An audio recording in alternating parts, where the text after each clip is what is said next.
Welcome to the Northeast Resource Recovery Association's Solid Waste Facility Operator Training Module, Operator Smackdown. This is a safety and public relations training for waste facility operators. The Northeast Resource Recovery Association, NRRA, is pleased to present today's training, made possible in part by a generous grant from the U.S. Department of Agriculture Rural Development, with the following objectives: cross-train the solid waste facility operators and school staff in rural communities, and in doing so, taking down the wall between towns and schools, and expanding participation in our education programs through online learning. So this program training is free. The goal of the program is for the trained participants to work together on creating a safer environment by administering proper storage and handling of hazardous materials and working in conjunction on solid waste issues. And so that's where that take down the wall between the towns and schools is really important to us with this funding from USDA. We want to improve the communication between the transfer station operators, the town officials, the school officials, and school staff.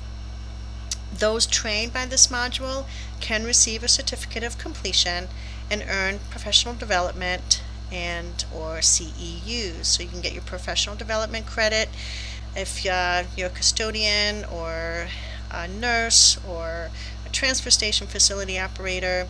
You can get them if you're an educator. You can get your CEUs as well. Those are the equivalent units. So anyways, in order to do that, you must email info@nrra.net to receive the evaluation link for this webinar. That will then earn you your professional credits. So you need to watch the webinar, then you need to respond to our evaluation that we will send you, and then once you send that to us, we will correct it and send you your certificate of completion. And the reason we're doing this is really important for us that you do evaluate the webinar, take that evaluation, because it's going to help us understand your knowledge and then the steps that you deem to take or want to take to assist your community with managing materials comprehensively. So if you have technical difficulties, please send an email to info@nrra.net. A bit about us. We were formed in 1981 with just 4 municipalities from New Hampshire, and at that time that was the New Hampshire Resource Recovery Association. Amended in 1995 when the organization expanded beyond just New Hampshire and included the surrounding neighboring states. But since 1981, even until today, we have always offered advice in the marketplace for the entire solid waste management stream. Everything from trash to construction and demolition debris, to freon removal, to recycling from single stream and contracts with your individual material vendors. We are your one-stop shop for all things recycling in the Northeast. We also have a wonderful school recycling club that assists the schools in implementing, maintaining, and improving materials management programs. The club can give new or existing school groups a chance to join a program that will help them promote or advance their efforts. We also network schools and with other school groups, and we stimulate school recycling, reducing waste, and conserving energy. And we do this through our 4 classroom workshops and 3 technical assistance programs for schools. So the workshops are designed for use in a standard classroom setting, and most can be tailored to fit the curricular and developmental needs of any class grades, K through 12. The technical assistance programs are designed to work at a larger school-wide level and focus on the big picture problems and solutions. So if you want more information about NRRA's School Club program, contact the club, THECLUB, at nrra.net. We have trainings for our municipal transfer station operators, recycling professionals. We host monthly operations and marketing meetings to our members. They provide a wealth of information and training to those who are able to attend. I say able to attend because these meetings are only held at the NRRA office in Epsom, New Hampshire, so the training and information dissemination is limited to those who are able to travel to the meetings to participate. But this is why we are doing more online trainings and expanding our speaker engagements at conferences and increasing our on-site technical assistance visits. In the month of May, NRRA has its annual conference and expos, and it's for municipalities as well as schools. This is a list of our professional development trainings for transfer station operators. So you can get your education credits by watching the webinar of any one of these or all of these trainings. So we have these are our technical assistance modules. So you, like I said, you can watch them. Because of this USDA grant, they're going to be posted as webinars. We will come to your facility or your town and present them. So we have our monthly mom meetings, we have the annual conference, we have fall bus tours, and we have our training modules. And so all of them are convenient for operators. We try to make it as convenient as possible. And as I mentioned, thanks to the USDA funding for giving us the opportunity to take these modules and put them on our website, nrra.net. And with all of these modules, you complete the training, you do the evaluation at the end of each module, and you submit it to us, and we will give you your certificate verifying your successful completion of the program, which in turn can earn you the professional development credits or the continuing education units, CEUs. And this can be for educators, custodians, anybody else too. This one today, these operator trainings are really meant for what's happening at your transfer station, at your solid waste facility. But if it's something that you need and can use and it helps you with your job, and you can also get those CEUs and get credit for it. So let's move on. NRRA's Operator Smackdown. Here we are giving you a safety and public relations training for waste facility operators. This module contains strategies for incorporating safety into facility management, self-inspection guidelines, and record-keeping policies, including lists of common safety lapses, a table of common hazards, and a discussion of hazards by category. And these are the safety hazards, on-site hazards, not hazardous waste. Corrective action for a lapse in safety can be so simple but commonly overlooked. For example, having a hardline phone to call for help in an emergency if no call service is available. Included in this training is a customer service exercise to help operators discuss best ways to handle difficult customers, deal with stress, and motivate others. So the purpose of our operator training, as I mentioned, is to ensure that operators are aware of potential adverse environmental impacts at the facility, increase compliance with rules, reduce accidents or other threats to the health, safety of operators, volunteers, the public, and others that use a solid waste facility, and improve attitudes for service. We believe that all employees have the right to a workplace free from the safety and health hazards. Focusing on how to reduce future costs will avoid liabilities many-fold when decision makers who spend time planning are dedicated to properly fitting a facility and supporting a safety-first etiquette that prevents injury. For example, the state of New Hampshire, they have a law where they implement a solid waste facility operator training and certification program to ensure that solid waste facility operators are aware of potential adverse environmental impacts of solid waste facility operations and the requirements that apply to such operations. They want to increase the likelihood that solid waste facilities are operated in accordance with applicable requirements. And they want to reduce the likelihood of accidents or other threats to the health and safety of individuals who work at a facility, volunteer at a facility, or use a facility. So there are trainings that they require for their operators. And our trainings here at NRRA have the same goal. And I just want to give New Hampshire a little headlight here, a little spotlight, because they not only revised the statutes where they took from level to a step to really help put in the importance of the fact that everyone's taking one step further into their education. So anyone who works at a transfer station, solid waste facility, recycling center in the state of New Hampshire is required to take annual steps to improving their knowledge. And it became a law in July 2014. And again, I just want to give them that spotlight because they recognize the operator who continues to develop professionally.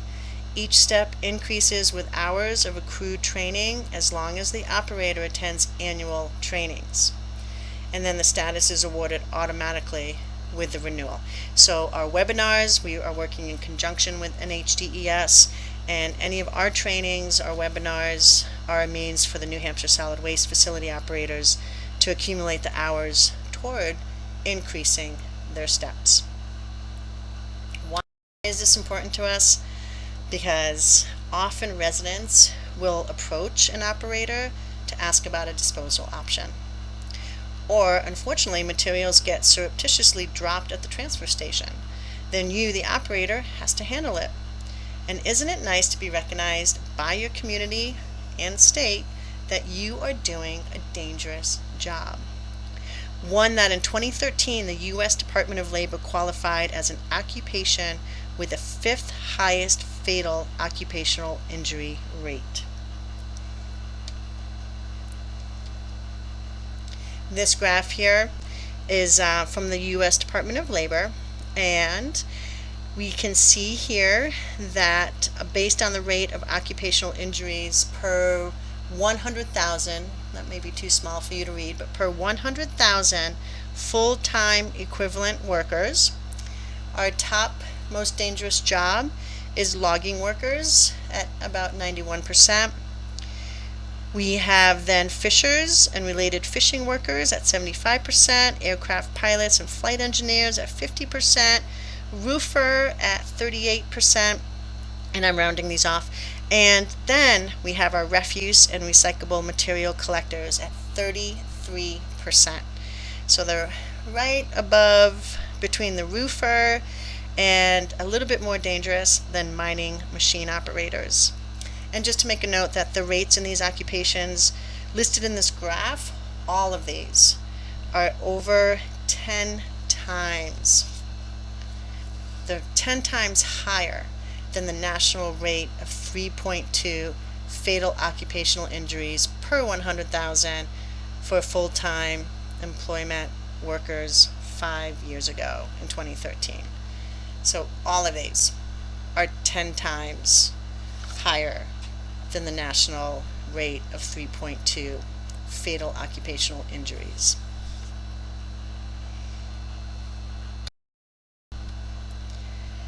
After completing this course, learners should be able to implement procedures in protecting the transfer station property, identifying problematic waste and compliance requirements, and describe your site-specific characteristics, such as peak flows, waste processing and hauling technologies, building designs, hazards on site. So the overall goal is to employ proactive communication with decision makers, customers, and the general public. It is our hope that this training will minimize the risk to personnel, maintain and properly use diverse equipment, plan and ensure all regulatory requirements, and develop a comprehensive record-keeping program if you don't have one already. And so let's start with communication. We did the following activities with attendees at an NRRA MOM meeting. It was well received and proved to have a positive impact for the facility operators. This simple activity was designed as a group activity by KSL Training, a UK organization that designs and delivers training solutions to enhance team potential and develop new skills. And for the purposes of this webinar, I have amended it for you, the individual. And so the overall goal is to raise the level of awareness and focus on customer service issues. You'll be able to do that today on your own. Promote sharing of ideas and group participation to resolve a problem or question. You're going to miss that because you're not in the group with your colleagues, and so you won't be able to really brainstorm with anybody else. But you could always take this and share what you've learned with others and bring the discussion to them. And then challenge individuals to respond creatively to customer service situations. So the objective for the first part of the customer relations activity is to identify at least one example of when you received excellent customer service, and by contrast, another example of when you received poor customer service. So take a moment to visualize these two different experiences in your life.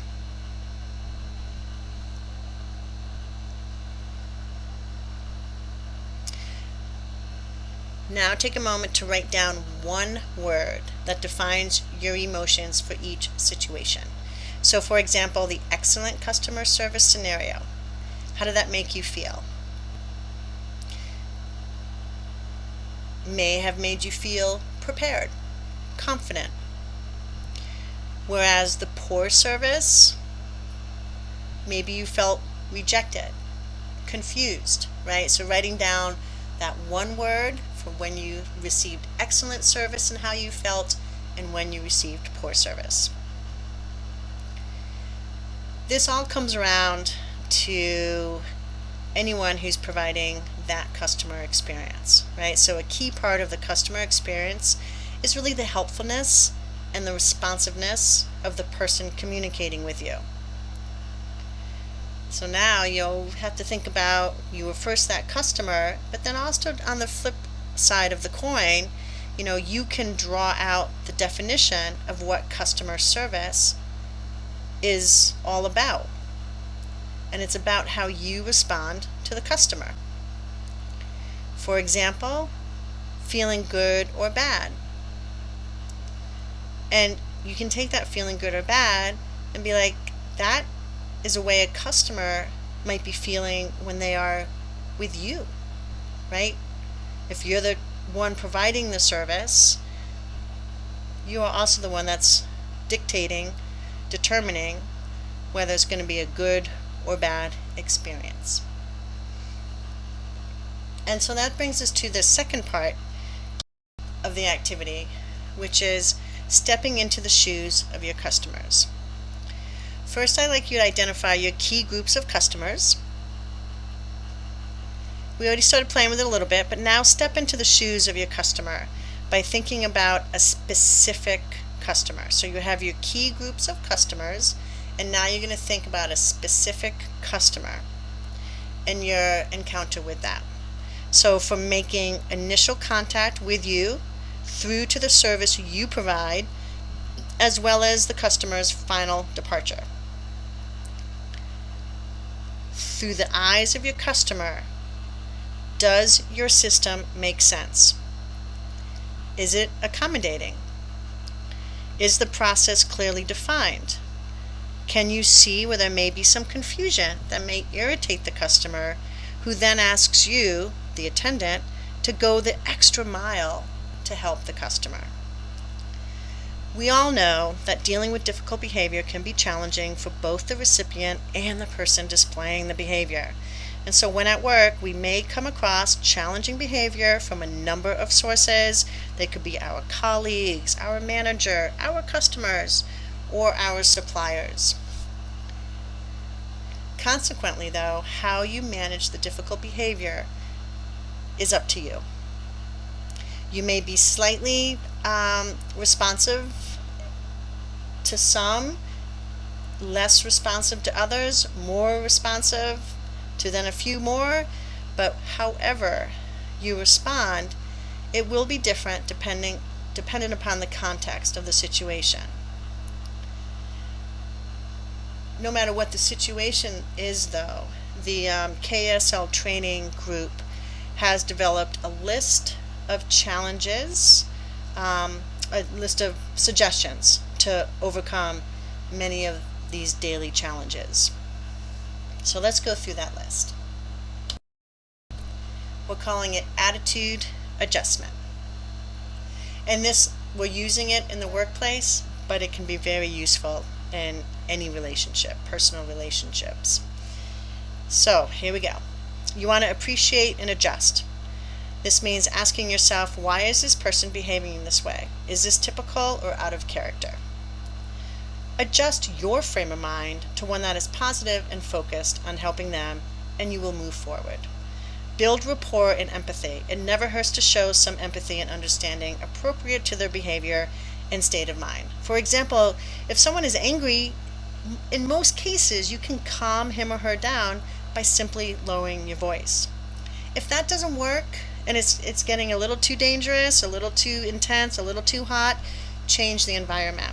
Try physically moving away from the current situation if you can, and or ask a colleague for assistance. So giving the person space and time, as well as yourself, will tend to calm down the situation. Try to diffuse the emotion first. It is advisable to diffuse the emotion before addressing the root cause of the behavior. For example, if the person is angry or upset, they are unlikely to respond as rationally and calmly as you need them to. So you can ask yourself, what has led them to feeling this way?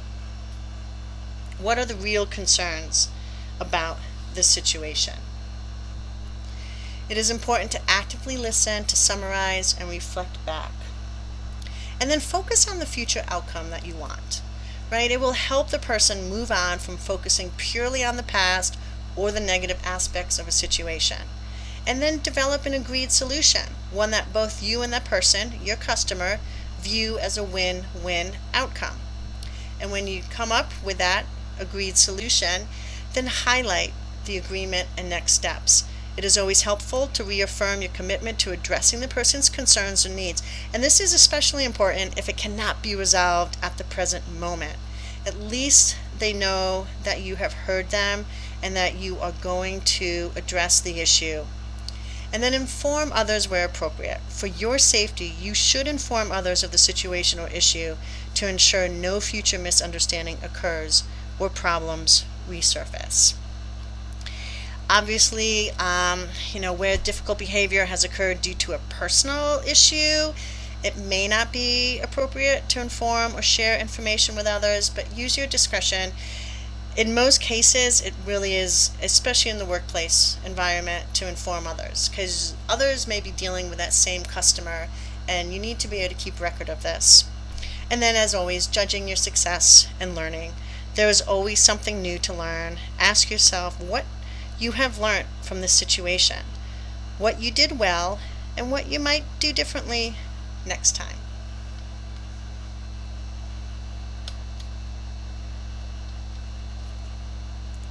And as I mentioned, these are good to use on site at work, but that's very useful in your personal relationships as well.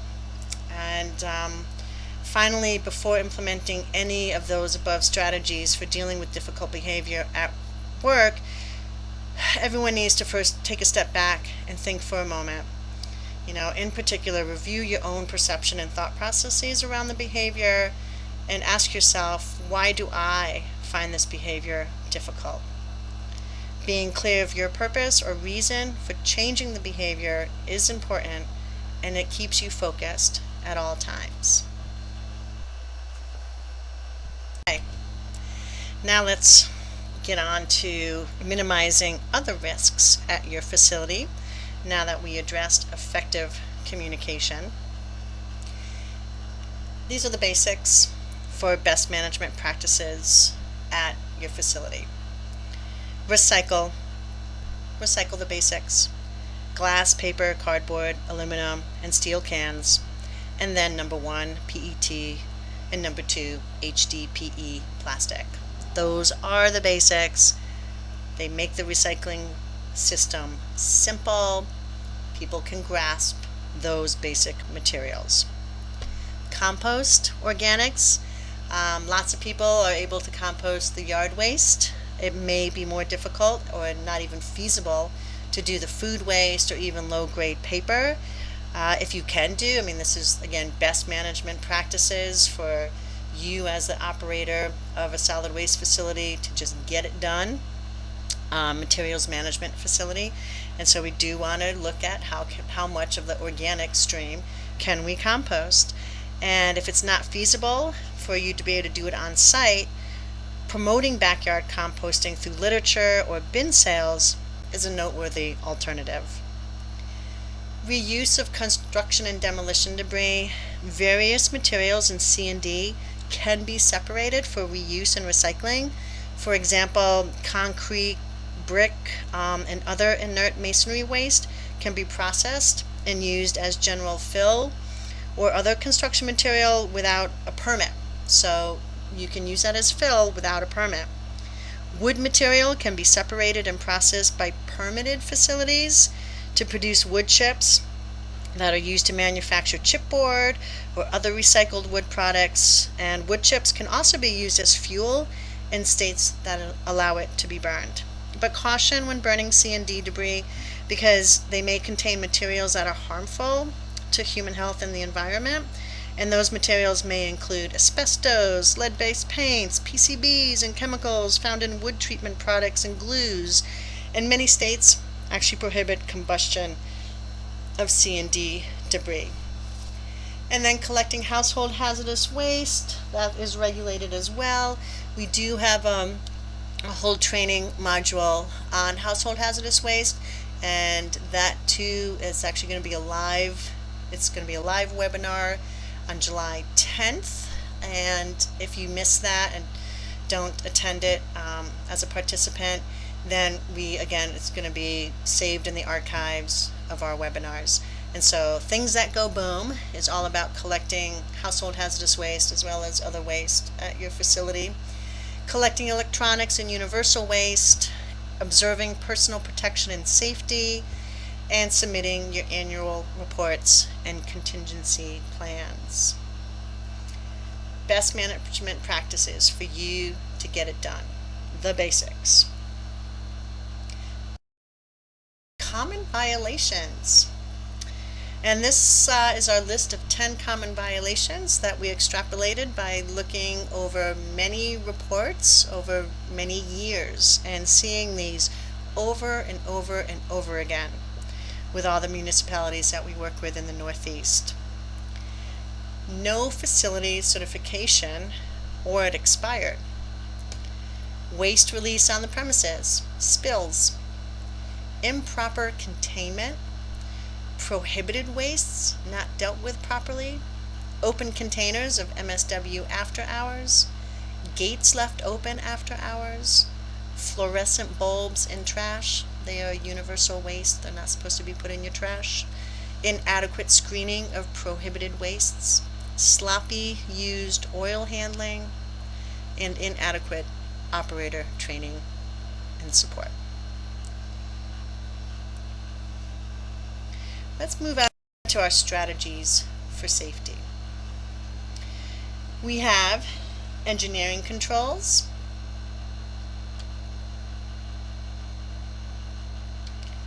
operator training and attitude, planning,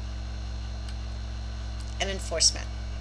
So this hierarchy of 4 approaches will help with safety strategies. Let us start with engineering controls. Human error is responsible for most workplace accidents.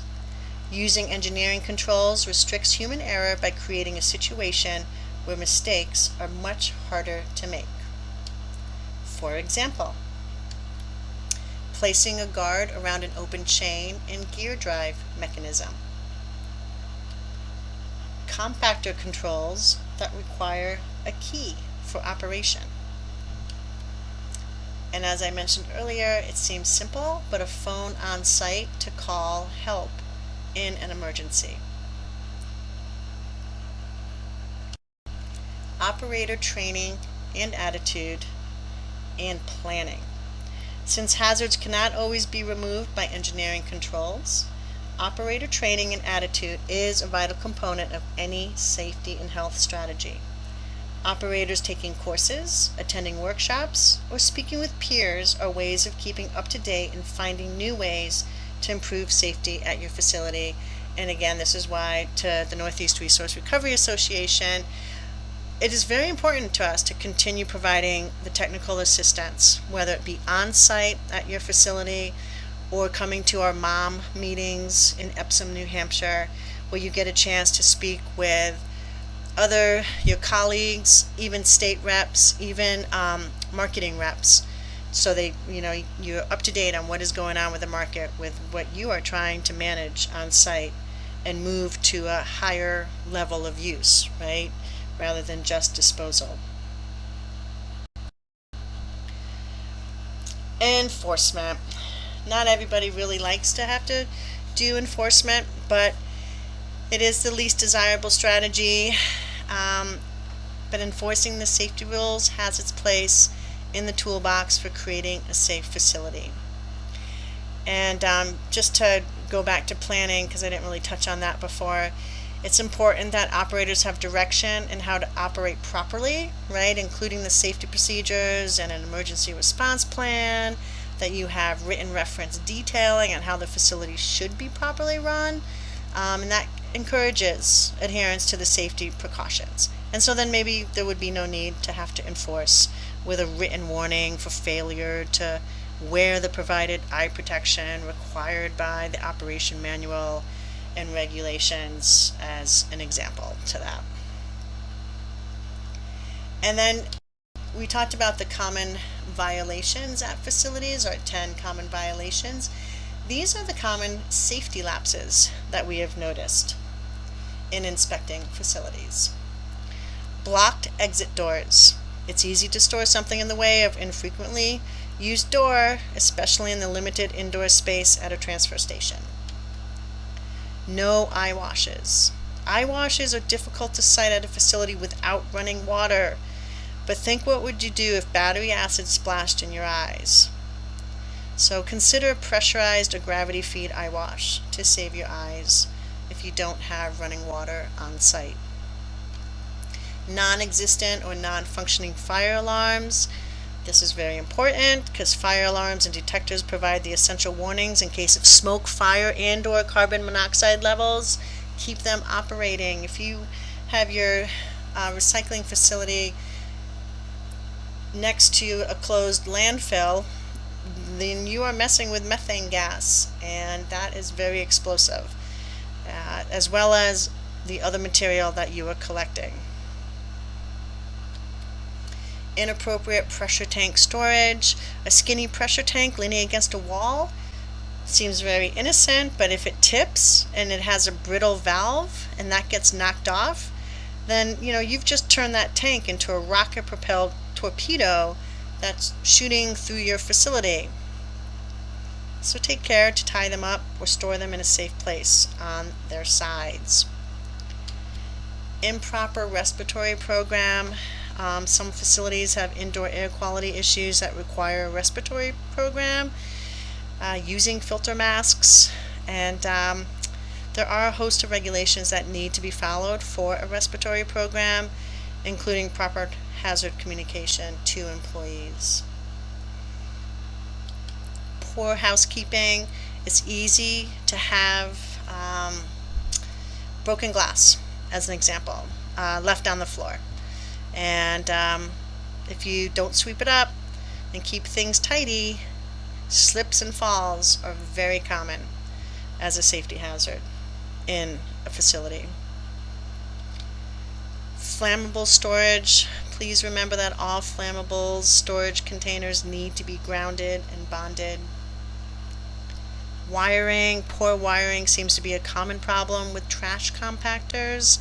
Shock hazards and potential violations result.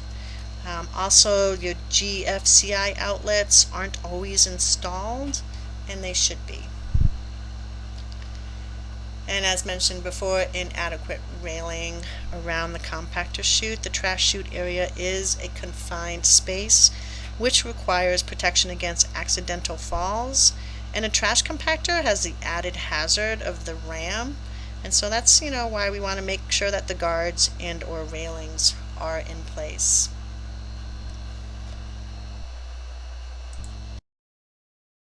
All right, and let's talk about the written reference materials. These give the operator information that he or she needs to keep a safe facility. Operators should be familiar with the content and should be trained in the policies and procedures. So first we have the site health and safety plan. It's a written document that is kept on the premises in an accessible location. And your site health and safety plan, also known as a HASP, is developed for your particular facility with both the operator and the town administration involved. And it's a great way to develop the plan, and it's a great way to join both departments together, because you're going to develop this plan, and you develop it by doing a walk through the facility. So everybody walks through the facility, pointing out and discussing specific hazards that present themselves. Then in the plan, you list the results of the walkthrough with specific potential hazards and engineering controls or policies that you use to combat the hazards. This is a great starting point, and it should also include information on the safety equipment on site and the safe operation of power equipment. The emergency contingency plan, it can be simple. A one-page emergency response plan posted in the operator's booth describing the appropriate response for each emergency, including names and phone numbers of emergency contacts. And remember that you want your response teams, the 911, local and state officials listed, as well as a spill response reporting number for the hazardous materials.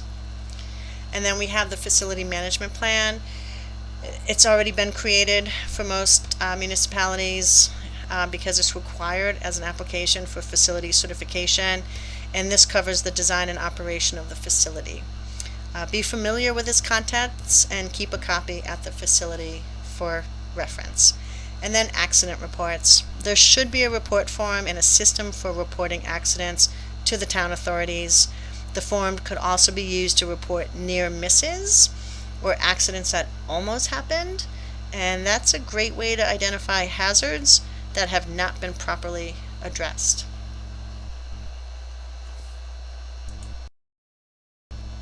So here is a hazard that's very common, that's on site of any material management facility. Refrigerants, such as R12, which is Freon, and R134A are found in certain appliances and automobiles, and they are harmful to the Earth's atmosphere if released to the air.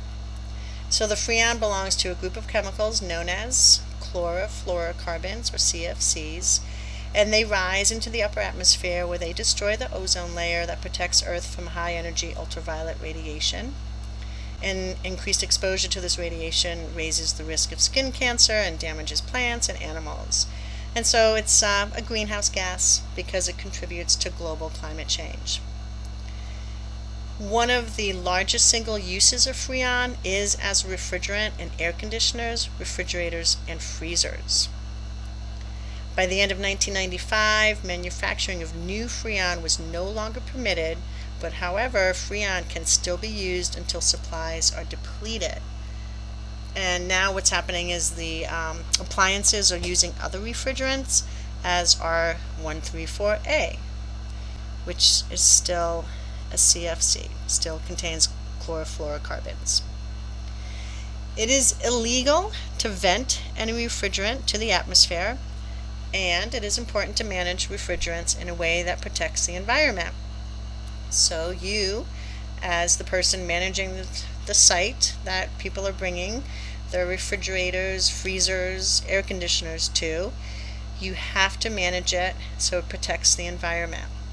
And before refrigerants containing appliances and other items are disposed of, you have to remove that refrigerant either by a trained and certified technician, or it could be yourself if you are trained and certified. So you can hire somebody to come and do it, or someone on staff can be trained and do it themselves. So the EPA dictates these standards, and the recovered refrigerant actually has value and can be sold to certified reclamation facilities. It is illegal, though, to vent any refrigerant into the atmosphere. Okay, let us move on to more risk management at your facility. A good place to start is the slips, trips, and falls, because they are the most frequent injuries in the workplace. Things that you want to be aware of, which we already mentioned a little bit, was glass, right? So make sure that your facility is clear of objects on the ground where people walk. Can your stairways be placed under cover to reduce slipperiness? Are sturdy guardrails in place wherever there is a fall hazard? Are the stairs to the drop-in roll-off sturdy and wide? Do they have handrails? Hazardous waste at the transfer stations, hazardous materials. I mentioned earlier how it's surreptitiously left by the facility, right? The facility users leave it outside the gate, or they just put it next to the compactor and not in the compactor, hopefully, and then sometimes they blatantly just put it in the compactor. So this is something that you are always going to be trying to manage and separate from the trash. And as I mentioned, the things that go boom, our module on hazardous materials management, is July 10th at 1 p.m. July 10th, 2018. And so just as a rule of thumb, store under cover any of your hazardous materials. Do not mix those materials, and just be aware of that. If you're not trained in acids and bases and ammonias and bleaches, you just keep everything separate. And even remember that solvent-soaked rags can spontaneously combust.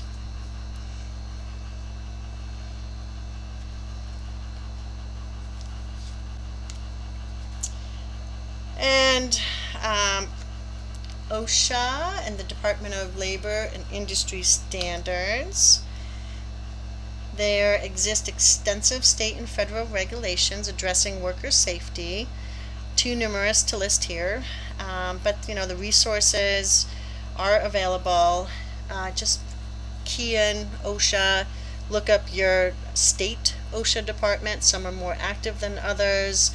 There's always Project WorkSafe, there's the Municipal Compliance Assistance Programs, and a whole bunch of others that services are offered to you.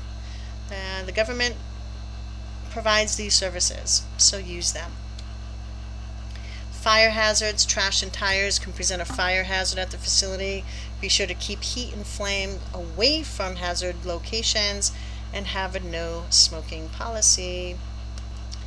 And as I mentioned, if you are near a closed landfill, is your methane gas monitored?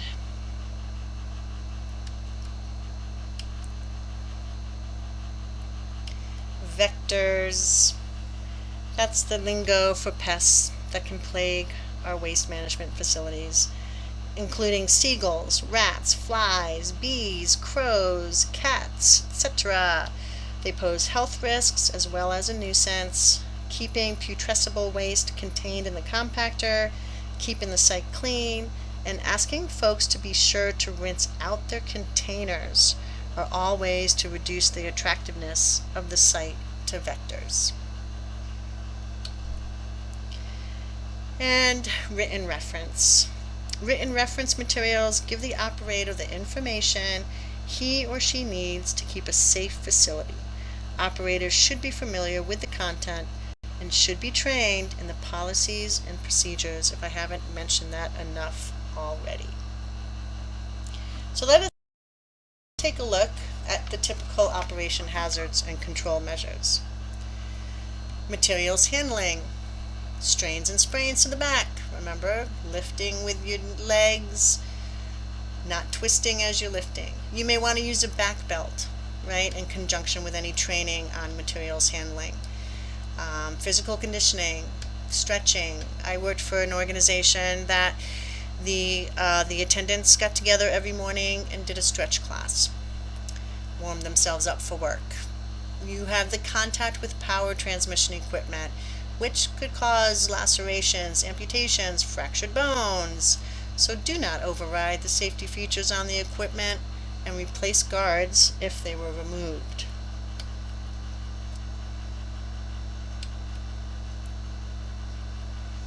We have vehicle equipment accidents, fractured bones, whiplash, back and head injuries. I had witnessed somebody slipping off of a big pile of paper and cardboard at a material recovery facility and unfortunately got run over by the back, oh God, it's just that little equipment. I've lost the name for it. But anyways, somebody was coming by with a little piece of equipment and unfortunately ran over the person's leg. And so, look where you're driving. Don't take those unnecessary reaches up the pile. Avoid loading dock accidents by anchoring the trailer and using the dock plates. Operate carefully. Contact with hazardous materials. You have acute illnesses, skin rashes, irritations, and then you have the chronic, which is the long-term illness, and COPD, the chronic obstructive pulmonary disease, is pretty common at especially material recovery facilities because of all the dust in the air. Identify the chemicals used. You wear your PPE. Read the MSDS. I should change that to SDS now because for those that don't know, the material safety data sheets are now just being called safety data sheets. Use your safer products if you can. Always be aware of the hazardous substances that come into the facility. Electricity, noise. Again, we have the acute, just ringing ears, and then we have the chronic, which is hearing loss. For electricity, burns are common, and so maintain your equipment, insulate the machinery, limit your exposure time, use your PPE, utilize a Lockout Tag Program, a Lockout Tag Out Program.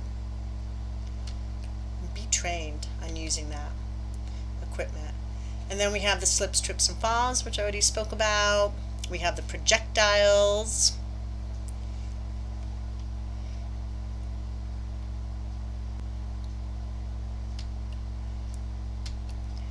Glass and other sharp objects. Those can be the projectiles and fires. So this is the table of the common, typical operation hazards and control measures at a solid waste facility.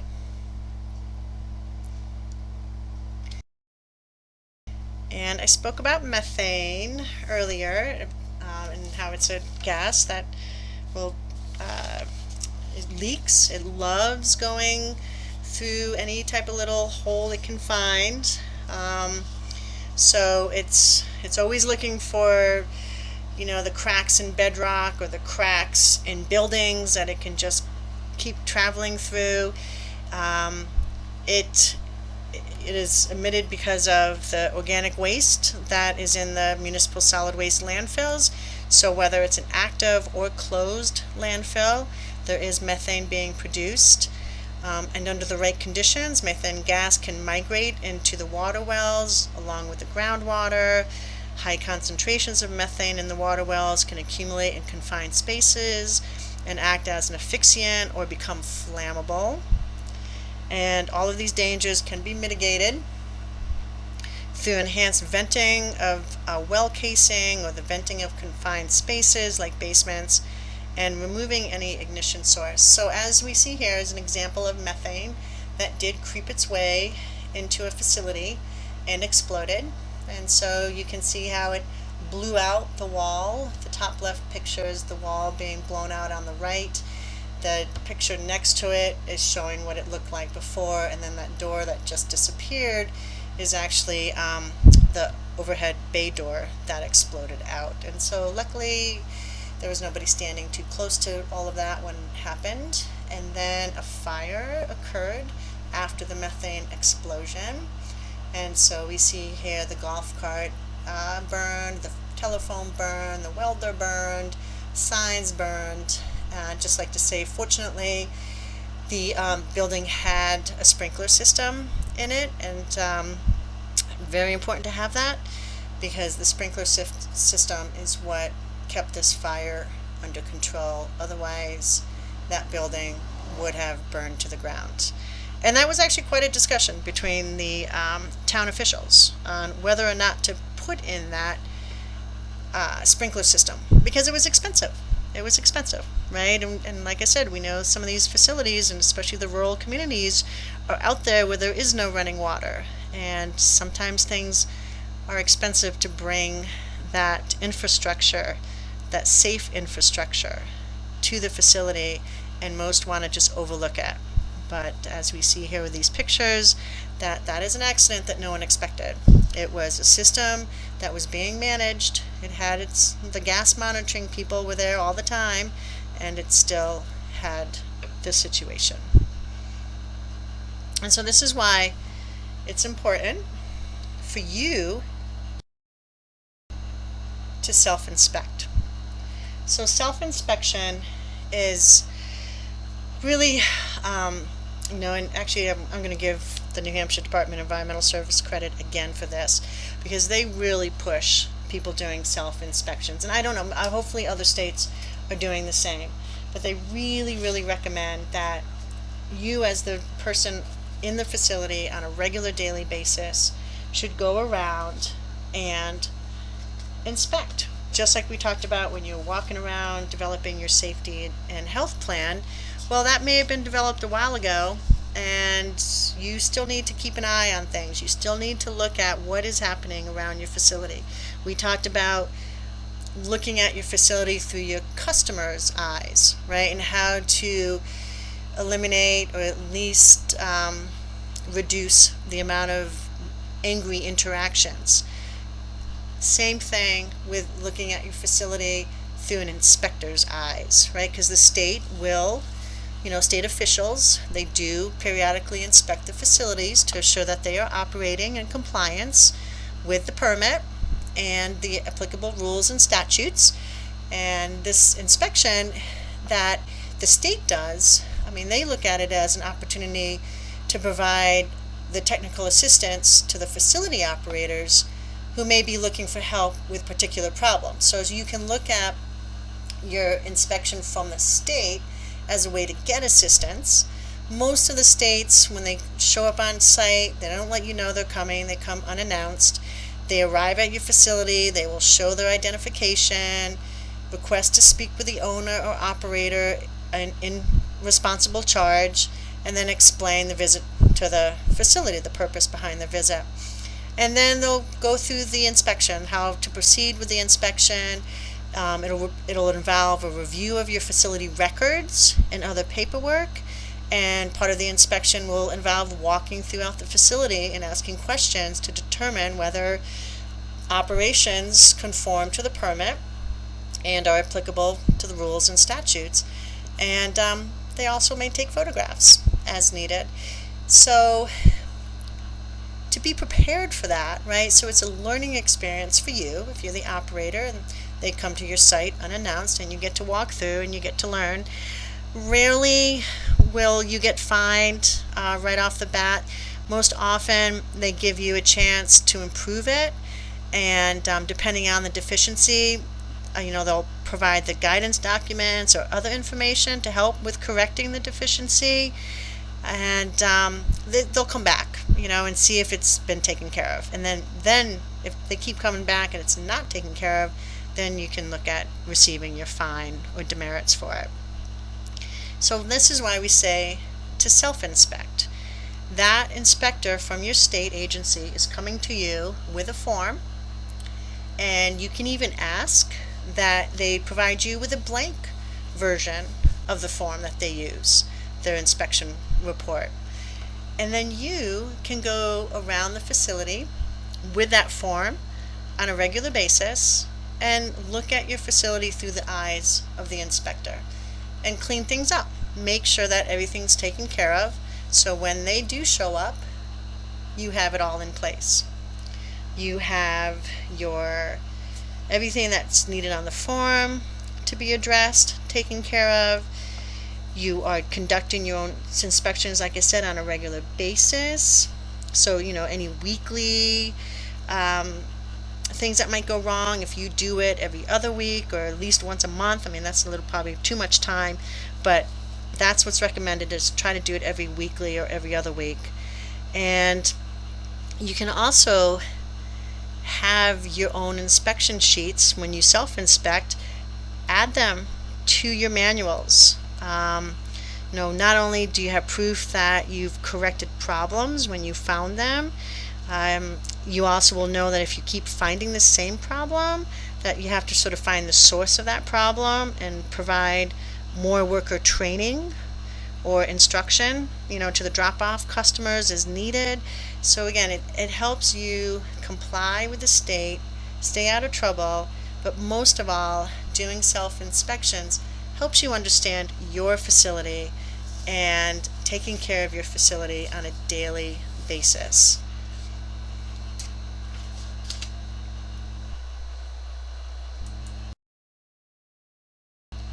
Right, and so here's a list of why to self-inspect that I just said.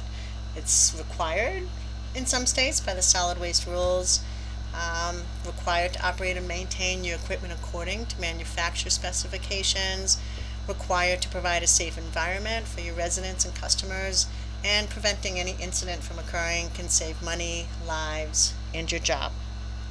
And these are from the New Hampshire Department of Environmental Services. They allowed us to use their slides on self-inspection. And so they do have a best management practice manual. And so, NHDES has one, but maybe your state does too. So get a hold of that. Have it on site at your facility. In the BMP manual that NHDS has created, it's a great manual, they have their general inspection checklist. And so as I mentioned, if you don't have such a manual in your state, contact your solid waste department authorities and ask them to send you what they would use as an inspection checklist. Use additional checklists based on the waste types you accept, tour the facility with the checklist, and tour the facility with a critical eye. In addition, we need to have an operating plan on site. So all permitted solid waste facilities are required to have an up-to-date operating plan describing in plain language how to operate the facility on a day-to-day basis in compliance with the terms and conditions of the permit, your state solid waste rules, and your state law. So it's a how-to manual that is accessible to all operators. It provides sufficient detail to allow the operators to operate the facility in conformance with statutes, the permit, and the solid waste rules without further explanation or guidance. And it lists authorized and prohibited waste, self-inspection procedures, and what to do in case of spills, fires, and injuries. So typically your operating plan is prepared when you apply for the permit.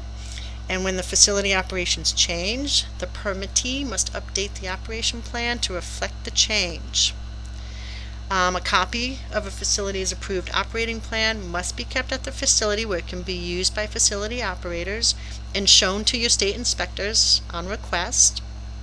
And you can write or update your own operating plan, or you can ask assistance from your state agency, or you can hire a consultant to do it for you. And then the closure plan is also required on site. This is for all permitted solid waste facilities are required to have an up-to-date closure plan describing in plain language how the facility will be closed in compliance with the terms and conditions of the permit, your state solid waste rules, and the law. So it provides information about the facility so a third party can take proper steps to initiate closure. It must provide sufficient detail to allow a third party to implement and complete all required facility closure tasks in compliance with the statutes, the permit, and the solid waste rules without further explanation or guidance. It lists who should be contacted, where the records are kept, and gives estimated costs for shutting down operations. So your closure plan must provide enough information and detail to allow a third party to implement and complete all tasks needed to close the facility. Again, as with the operating plan, you can write or update your own closure plan, hire a consultant to do it for you. You have to keep it up to date. If anything, during the operating life of a facility, the closure plan must be periodically updated to reflect changes in operation, technology, and regulatory requirements. Let's talk about signage. Signs. So basically, your sign to your facility has to have the name, permit number, and hours of operation, permittee name, address and phone number, types of waste accepted, unlawful dumping subject to fine, and prosecution statement. So, you may have a front gate sign that doesn't have all that information on it. It may just be the hours, the name of the facility, and your permit number. You then have to make sure that you have signs saying the types of waste accepted, and you do need the sign for unlawful dumping, subject to fine and prosecution statement, somewhere on site. It's best at the front gate, but some people don't want to put all that information on their front gate sign. Other signage, again, like we talked about, no dumping violators, so you can get these signs made for you. They're stock signs. Just make sure that this is telling you where things are being collected, caution, the prices. So you need to provide all of this information, again, back to how to make your facility easy to use. And in New Hampshire, the Beautiful has a sign program. So all New Hampshire municipalities are eligible to apply for these free facility signs. So they'll provide you with your gate sign, your front gate sign, and then they'll provide you with all of these specific material signs if you want them. And they've been doing this since 1983. And it's a sign program that municipalities apply. So you're eligible to apply for signs. There's a point system where 60 points, you get 60 points each fiscal year or until the funds run out. We at NRRA assist New Hampshire the Beautiful with managing this program. So if you're in New Hampshire and you have any questions, you can call us at 603-736-4401. 603-736-4401. Sometimes people maximize their points by ordering recycled signs or overlays for the existing signs. So they try to take those 60 points and get them to go as far as possible. The only thing that also, words can be removed but nothing can be added if you decide to reuse some of your signs. So that's just New Hampshire the Beautiful, what they do for the facilities. Springfield, Vermont, another example of a homemade sign, one that provides the essence of their facility, the image they want to relay. And so all of this we're trying to teach you now, so you don't have to have an incident. Don't wait for an incident to happen that may require an armored force to defend you. Instead, ask NRRA's defense unit of colleagues to assist you with your operation endeavors, sharing ideas and material collection programs, and answering your questions. And so that's, again, as a member of NRRA, we put everyone in contact with each other. We're providing trainings, we're staying in contact with all of our member municipalities, but we create that network. So you can call one of your colleagues that happens to have a same type of electronics waste program that you do, or maybe you're embarking on trying to figure out how to get more money out of your waste. And this non-ferrous separation program started with a member town. The population was only 4,000, and they made $11,000 in 2014 and $8,000 in 2015 marketing their non-ferrous scrap through NRRA. So as I said, NRRA is helping find other markets for your goods and your products, and towns are doing it. Your fellow municipal transfer station operators are very creative and would love to share their ideas and stories. Smoke detectors is just another recycling option that we've looked into, because we know that smoke detectors are a problem. They may not be taken on Household Hazardous Waste Day. Sometimes they will be accepted on Household Hazardous Waste Days, but then you have to pay for them. So NRRA has a vendor, Veolia Environmental Service, and they are actually paying $3 each. And that changes, right? The market always changes, but here we are finding a market for the difficult to manage waste. This map I just wanted to share with you because I find it very interesting.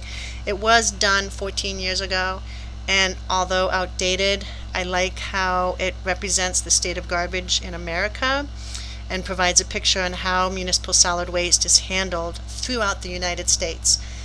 And so here we are in the Northeast, where 35% of the facilities, at least back in 2004, because that's the data that they used to do the report, we were 35% waste to energy, 36% landfilling, and 29% recycling our waste. And you can see what other regions are doing. South is landfilling a lot. The Rocky Mountain regions, specifically landfilling, very little waste to energy, landfilling across the region. And you ask, why is that? And it pretty much has to do a lot with space. We are limited for space in the Northeast, and so we had to find other options. Can't have landfills, the large landfills that are required sometimes. And so when this was done, this report, just to share with you, for the entire national picture of the state of garbage in America, of an estimated total of 388 million tons of MSW generated in 2004, 28.5% is recycled and composted, 7% is combusted in waste-to-energy plants, and 64% is landfilled. And the invaluable contributions of the state solid waste and recycling officials provided the data, right? So that's why we're collecting data all the time. That's why your states are asking you about the data, because we want to be able to have this big picture of how is solid waste managed in the United States, throughout the United States. And I'm just sharing with you these next few slides. We talked about site designs, looking at your site, learning from other people's sites, keeping it clean, keeping vehicle traffic smooth, equipment in working condition. Seeing here the travel pattern of the facility and how it's at different levels, and there's lots of space for people to drive by around each other. So looking at the traffic patterns, looking at where the facilities are placed. This is next to a closed landfill, as you can see over to the right. And then we have another facility where it's still source separated, and you can see the guardrails and the signage and the traffic pattern where the parking is. So just giving you an idea of what other facilities look like out there and rural New Hampshire and Vermont, and then inspiring you to look at your own facility with that critical eye. Overall, we want to remember that you are dealing with a bureaucracy as you're filling out your reports and doing your inspections and having your operating and closure plan up to date and your solid waste implementation plans, your certification and your permits, and filling out those annual reports. Because it's a bureaucracy, it's very important to observe the due dates, the internal tracking, numerous reports that they have to track internally. They do these review. They're going to request revisions from you if it doesn't pass the review. There's a lot of data entry that goes on at the state level when they receive your reports, and they have to compile the data so it makes sense. Going back to that map of the United States and being able to see how it's being managed, not only in your state but across the entire United States. And so the common report errors: people fill out the wrong form, so make sure it is the current year. They put the wrong permit number. They're not quite correct about the tonnage. They leave blanks, and if it's no answer, it's considered an incorrect answer. So call your state representative, call that person in that environmental protection department for solid waste. Destination market, very important. A lot of the forms are looking for where is your material going to, right? If you're a transfer station, where's your solid waste going? Where's your recyclables going? Where are your electronics going? You need to know the name and location, and that only helps you with your record keeping as well in case something goes wrong. Breakdown, right? Need each state and destination. So you need to break down the material, where it's going. Certification expiration date. So people put the wrong expiration date for your site certificate, your facility certificate. And then sometimes people forget to sign them, and those will be returned if they're not signed.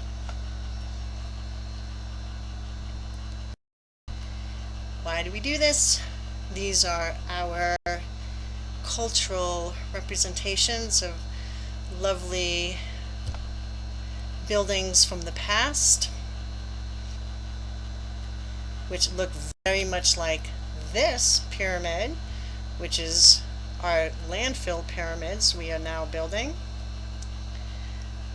And in the long run, we'd love just to be able to have the mountains and the beautiful, pristine environment as our landscape. So this is why we are doing what we're doing, handling our waste products, material management, learning how, learning where, learning why. And we have these summer interactive webinars: healthy home, clean waters, indoor air quality and cleaning, green cleaning, and then, like I mentioned, things that go boom. And they will all be archived on our website. So this concludes our training module, Operator Smackdown, a safety and public relations training for waste facility operators. And I want to give a shout out to the New Hampshire Department of Environmental Services. They allowed us to duplicate the training material. I read directly from their training material for some examples. And thank you so much for joining us today. If you have any questions, please call us, contact us, and do take the time to ask for the evaluation form that accompanies this module so you can get credit, professional development credit. Thank you. Have a lovely day.